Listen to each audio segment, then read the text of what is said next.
What's up guys, Asian here again with a build video, and today we're going to be discussing the Magicka Sorcerer, commonly stated as the king of all DPS when in reality they are only kind of, sort of-ish top tier Magicka DPS. Stamina DPS just blow Magicka Sorcs out of the water, but it's still a common meme among people in the ESO community to kind of say, oh, you're a Max Sorc, you're completely overpowered.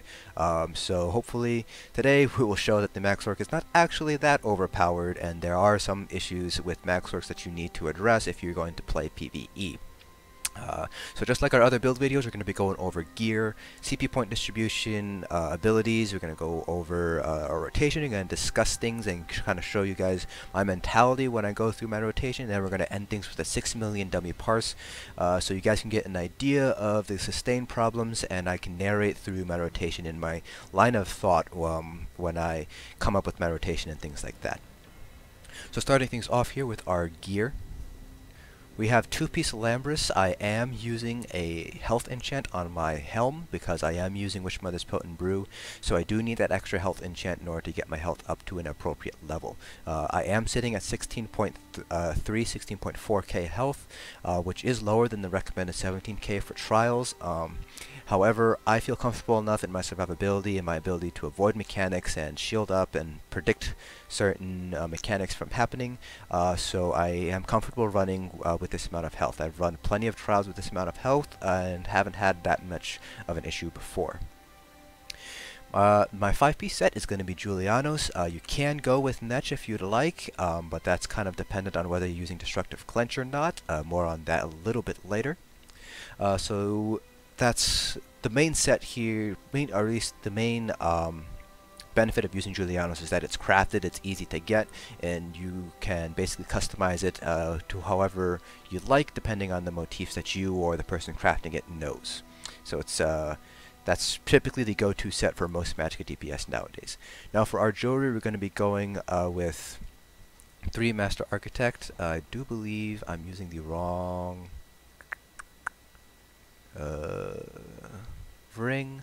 Yeah, so I do have to get another I picked up the wrong Master Architect ring from my bank, but they all have spell damage enchants. However, you can replace one of those with a Magicka regen enchant if you'd like. The loss in DPS is going to be pretty small. It's not going to be that bad overall. Let's see, Master Architect, there it is. So yeah, so this is what it should look like. We have 3 spell damage enchants. Again, you can use a Magicka regen enchant if you'd like. It's really up to you how you want to do it.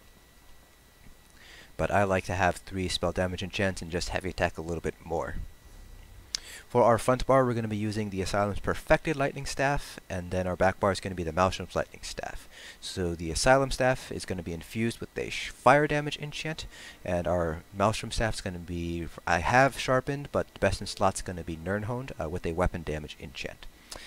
So we're going to talk real quick about the Asylum Staff. Actually, it's probably not going to be real quick, but so I have a Perfected Lightning Staff. I got lucky and managed to get a drop from that from a leaderboard run. If you have a Perfected Lightning Staff or Inferno Staff, it's going to be very good for you to use on your Magicka Sorcerer, and you're going to want to put a fire weapon enchant on that. And that's because the set effect, every second cast of Force Pulse or Crushing Shock will apply Burning and Concussed. So you can pretty much maintain 100% uptime, or close to 100% uptime on Concussed, just using the Asylum Staff. So there is really no need to use a shock damage enchant, so you can go full damage and just go with the fire damage enchant if you'd like. That's not to say that you don't need to use a shock damage enchant. You can use it if you so desire. It does do a little bit more damage because you are a Sorc and you have that passive that boosts shock damage, but flame damage is another option here as well. If you have a non-perfected Lightning Staff, though, you're going to want to stick with the shock damage enchant because that only procs every 3 casts. So you might not be able to maintain that high of an uptime, so that shock damage enchant will help maintain your high concussion uptime. If you don't have either Asylum Staffs, then you can go with a Master Architect or a Moondancer Staff. You can use any of the Minor Slayer sets, even Infallible Aether. You can go with Inferno or Lightning Staff. The DPS difference is not going to be entirely noticeable there. There is going to be a slight difference, but not too bad. If you're going to be using an Inferno staff, then definitely stick with the shock damage enchant. If you're going to be using a lightning staff, though, you might want to rethink using Ilambris, because the way Ilambris works is that you have the fire proc and the shock proc, and the fire proc will only proc with fire, and the shock will only proc with shock, obviously. So if you have a lightning staff front bar without a fire damage enchant, your only source of fire damage is going to be from force pulse or crushing shock and burning if it's applied. So that reduces your uptime on the Ilambris fire proc by a significant margin. So if you are going to be using a lightning staff with a shock damage enchant, regardless if it's a perfected Asylum, non-perfect Asylum, or a minor Slayer staff, you might want to rethink using Ilambris. You might want to swap instead to something like Nirnhoned, or perhaps Skoria, or even Ball of the Infernal, just because you're not going to be making the most out of Ilambris if your only source of fire damage is going to be coming from Force Pulse or Crushing Shock. So another thing I want to talk about is Sharpened. Sharpened is a DPS boost, but only if it doesn't put you above the penetration cap by a significant margin. By significant, I mean around 1k or so. Because if you are beyond the penetration cap is 18,200, then that extra penetration is basically going to waste, because there's no more resistances for you to penetrate through. So if you, with Sharpened, you end up going over the penetration cap by more than 1k, it's actually going to end up being DPS loss compared to something like Infused, or Precise, or nirnhoned. So that's something you want to keep in mind when you decide on which trait you want to use, and that applies to the front bar as well. For our attributes, we have all points into Magicka. Again, if you want to hit 17k health with Witchmothers and 1 Health Enchant, you're going to want to move 4 points from Magicka into health, and that'll put you at 17k. For our Mundus stone, we're using the Apprentice. You can use the lever for added penetration. It's helpful for 4-man content and VMA, where you're not going to get all the buffs necessarily. But again, just like with Sharpened, if it puts you significantly above penetration cap, it's going to be a DPS loss compared to the Apprentice. So the Apprentice is going to be the best Mundus stone to use for 12-man content and well-organized 4-man content. I am a vampire, so you do get the 10% extra Magicka regen. You don't need to be stage 4, you can only be stage 2 and still get that regen boost. I'm just too lazy to feed to stage 2. But do keep in mind, if you decide to be like me and stay at stage 4 during the entire time, you will take 25% more fire damage. That's something you want to keep in mind there. And I am using Witchmothers, like I said, max health, max Magicka, and Magicka regen. Now I am a Breton, and Bretons don't have any sort of additional damage to any sort of elemental damage effects. So the best race to use for Sorcerer if you want to min-max your DPS is going to be Ultimate, because they get 4% additional shock, flame, and frost damage. Dunmer come in as a close second with 7% additional flame, 2% shock, and 2% frost damage. Bretons actually aren't terrible. Bretons have the exact same amount of max Magicka boost that Ultimate get. They have 10% additional max Magicka. Bretons do have additional survivability because they do have additional spell resistance, which is very useful, and they do have a 3% reduction in spell cost, which is pretty small, but it does help a little bit with your sustain. But Ultimates, on the other hand, do get 9% additional Magicka regen, which is a actual pretty significant boost to your regen. So Ultimate is going to be the min-max race that you want to go to. Dunmer come in as a close second, and Bretons are not a bad choice as well. Argonians are also a potentially good choice. You get additional health and Magicka, plus your potion passive. When you drink a potion, you get basically a tripod. So that's actually pretty strong too. So Argonians aren't that bad of a choice either for Sorks, just because of that potion sustain. Going over our skills now, we are going to be doing a non-pet build first, and then we're going to be going over a pet build. So we will be doing both in this video. Got Crystal Frags, Crushing Shock. You can use Force Pulse instead for a little bit of extra DPS, but you lose out on the utility of the Interrupt. Bound Aegis, Haunting Curse, Inner Light, and Shooting Star. So with Haunting Curse, if you're using primarily a pet build, this might be Daedric Prey instead, in which case you might not want to use Daedric Prey here on a non-pet build. You might want to replace this instead with Destructive Clench here. But I like to keep Haunting Curse between pets and non-pet builds. That's why it's there. So there is also some discussion about whether to use Shooting Star as your main ultimate or just to keep that there for the 2% max Magicka and Magicka regen passive. I like to use it as my main ultimate because you do get more out of it, more ultimates off in a longer fight because it is a cheaper ultimate. Plus it's an additional source of fire damage for that fire damage proc for Ilambris. For our back bar, Mage's Wrath, Liquid Lightning, got a double bar bound Aegis, Blockade of Storms, and in Hardened Ward for our ultimate we have Thunderous Rage. So there's kind of been a discussion a little bit about, again, whether you do Thunderous Rage or Shooting Star. My key point is Thunderous Rage is very good for AoE fights, so if you have trash fights or bosses with ads, Thunderous Rage is going to be more effective than Shooting Star. Shooting Star is much better at single target than it is AoE. So do keep that in mind when you decide which ultimate you want to use. And as for Hardened Ward, you can also use the other morph, which is Empowered Ward for the minor intellect buff. However, you only really need one Magicka Sorc with Empowered Ward in order to get that buff. If you have two Magicka Sorcs using Empowered Ward, you're basically guaranteed 100% uptime on minor intellect, but one Magicka Sorc is enough to maintain minor intellect. So if you have two or more Magicka Sorcs, it might be worth one of you guys running Hardened Ward instead of Empowered Ward for that added survivability. Another thing I want to discuss is where Mage's Wrath can actually fit in terms of on your bars. So I have two lightning staves, so it doesn't really matter which bar I put Mage's Wrath on. However, if you have an Inferno staff on your front bar, you do get 8% additional single target damage. So you can actually put Mage's Wrath here and move Haunting Curse or Daedric Prey to your back bar instead, or Destructive Clench, depending if you have Curse or not. So that is an option if you have an Infernal front bar. If you have a Lightning front bar, then it doesn't really matter where you put it, and I would recommend putting it on the back bar for your execute, so that way you just can stick on one bar and just have everything you need for your execute phase there.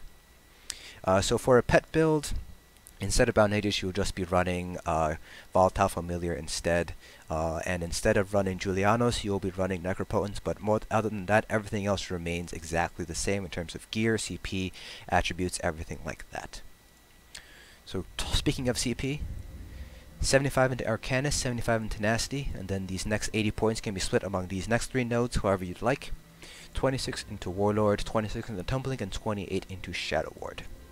For our mage CPs, 34 into Elfborn, 49 into Elemental Expert, 38 into Spell Erosion, 37 into Master at Arms, and 75 into Thaumaturge. Don't want to touch Thaumaturge because you have that Exploiter passive there. And again, just like with Sharpened and Lover, if putting points into Spell Erosion puts you above the penetration cap, it's going to be a DPS loss. So the specific setup that I have is optimized for my primary raid group, where Magicka DPS only get LE Drain and Infused Thorax Crusher and Power of the Light. So we don't get Alkosh, so that's why I have an abnormally large number of points into Spell Erosion. So if you need to put points into Spell Erosion out of these nodes, take them out of Elfborn first and then Master at Arms. Because Magicka DPS are running lower crit chance, taking them out of Elfborn has the lowest impact on your DPS overall.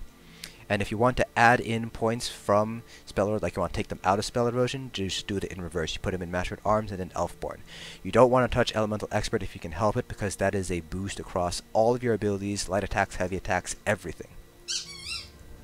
And finally, for your red CPs. Now this is a one-size-fits-most configuration that I have here.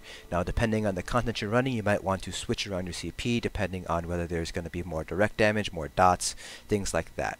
So I have 44 into Ironclad, 40 into Thick Skin, 56 into Hardy and Elemental Defender, and 34 into Bastion.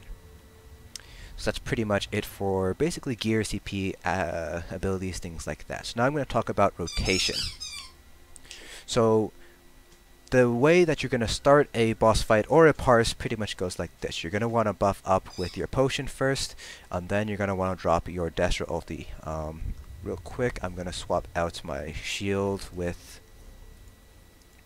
Elemental Drain for our parse.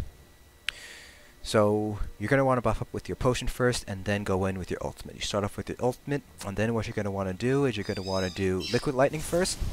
Make sure to light wave between each one, and then you want to bar swap cancel out of your Blockade. You will still get the VMA boost, don't worry. It is an instant cast, so as soon as it gets put down, it hits. So you will get that VMA boost on your front bar as soon as you lay it down, so you can animation cancel out of your Blockade cast. Now, with Crystal Frag procs, if you're using Crystal Frags, that is something you're going to want to prioritize above pretty much everything. So if you saw there, as soon as Crystal Frags procced, I immediately used it, and that's because if you cast another Magicka ability and you have a second Crystal Frag procs while you haven't used your first one, it'll refresh that proc, basically meaning you wasted one of your procs. So whenever you see Crystal Frag proc, you're going to want to prioritize getting that off. Now sometimes you're going to get it off right when you swap to reapply your back bar dots, in which case just reapply your dots and then just go back to your front bar again and then use it right when you swap to your front bar. So I'm going to see if I can get an example of that right now. So you see there, I immediately use it. So you can see there, I had to swap to my back bar to reapply my dots, and I just go straight into the Crystal Frag proc right afterwards. So that's kind of what you want to do if you happen to get that proc to go off when you need to reapply your dots. I like to reapply my dots when there's 2 seconds remaining, so that kind of helps cover any sort of lag or delay that you have. So you want to use Liquid Lightning first and then Blockade, because Liquid Lightning has a 10-second duration and Blockade has an 8-second duration. So if you do Liquid Lightning then Blockade, they both run out at about the same time. If instead you do Blockade and Liquid Lightning, take a look right over there above our attribute bars, you can see that Blockade runs out and then you have an awkward 2 seconds of Liquid Lightning. And if you recast it, then you're basically overcasting Liquid Lightning and wasting additional Magicka. So that's kind of the rationale behind why you do Liquid Lightning first and then Blockade. And then when you go into execute, it's basically, if you have Mage's Wrath on your back bar, you just stick on your back bar and you just drop your front bar rotation completely. If Mage's Wrath is on your front bar instead, you will just apply your dots on your back bar, swap to your front bar, and just spam Mage's Wrath over and over again. So that's kind of how execute works. So I'm going to show you guys how my rotation works, and I'll try to narrate it as I do my parse here.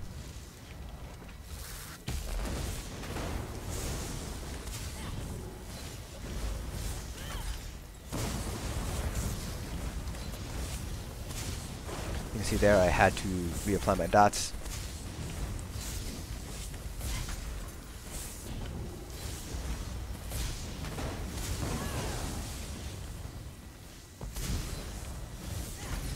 So if you have double lightning bars, you can really heavy attack on either bar, it doesn't really matter too much. I just like to do it on my back bar after I apply my dots.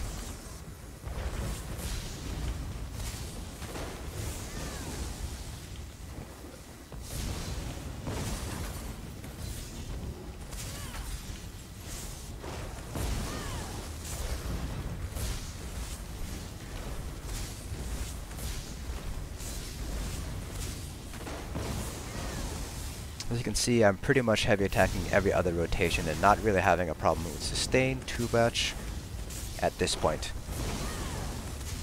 However, that might change later on down the road.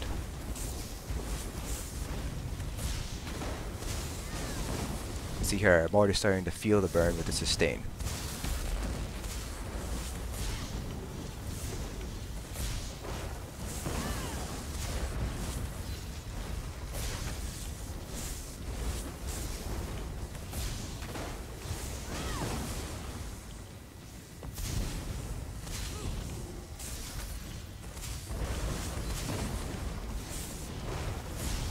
So I personally like to use Elemental Rage until about 50% health, and then I start swapping over to Shooting Star instead. There's a bit of lag here, so I am feeling the burn a little bit when it comes to the sustain.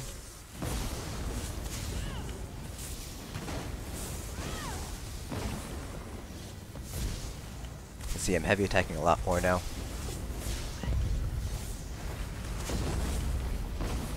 So it's really important to go into execute with a good amount of Magicka. I recommend going in, trying to get into your execute with at least 50% Magicka in.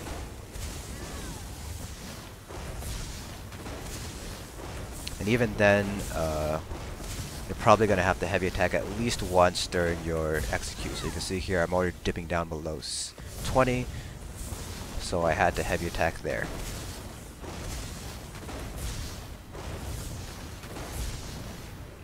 So there we go. That is pretty much what it looks like. So you did see there that as the parse went on, my sustain issues got a little bit worse and a little bit worse each time. So I was able to sustain heavy attacks every other full rotation at first, but around the 33%, 35% health remaining, you saw that I had to heavy attack more and more often, partially in order to enter execute phase with 50% Magicka, like I said, and just partly just due to just not having enough Magicka regen at the time. If I swapped out a regen glyph, I might be able to maintain that full every other rotation heavy attack for a little bit longer, but probably not for the entire parse there. So what did we pull? Pulled 35.7k here. So we can see Liquid Lightning, Blockade of Storms, those are going to be our top DPS contributors next to our light attacks, and Mage's Wrath and Crystal Frags come in 3rd and 4th. So this is why you want to prioritize your Crystal Frag procs, because they do deal a significant amount of DPS. It's your 5th highest source of DPS, and it hits as hard, if not harder, than your Mage's Wrath does. So you definitely want to get those Crystal Frag procs off as quickly as you can, so you can keep on getting them over and over again. So if you do happen to have to break out of your rotation to res people, or to play a mechanic, definitely make sure Liquid Lightning and Blockade of Storms are down. If you still have time left on them, then just keep on going with your spammable, and then swap back to your standard rotation once the timer goes down. Magicka have a little bit easier time getting back into your rotation after breaking out of it because of this. Just for curiosity, looking at our debuffs out. Minor vulnerability uptime, also our concuss is 65%, burning is 54%, so that's pretty good on Imperfected staff. So that's it for this video. Hope you guys found it informative, and I will see you guys in the next dungeon.